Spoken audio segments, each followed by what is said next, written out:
C'est quand même très étonnant que dans notre intestin, on ait des centaines de milliards de bactéries et que chez toi et moi, j'espère pour toi, il n'y a pas d'inflammation dans l'intestin, il ne se passe rien, on tolère très bien ces micro-organismes.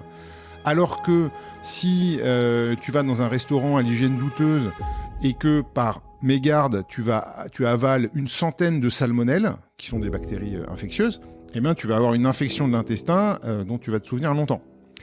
Et donc, il y a ce paradoxe, en tout cas apparent, qui est qu'on tolère des milliards et des milliards de bactéries, et en même temps, une centaine de mauvaises bactéries vont conduire à un désastre dans notre tube digestif.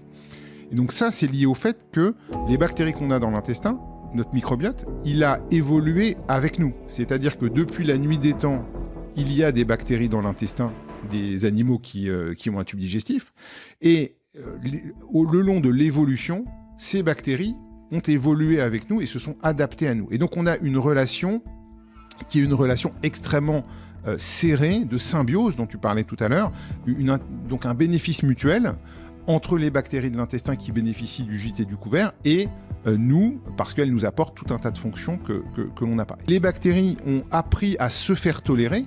C'est pas passif, ce n'est pas juste nos cellules de l'immunité qui disent ah non, ça c'est une bactérie gentille, j'y touche pas, je m'active pas.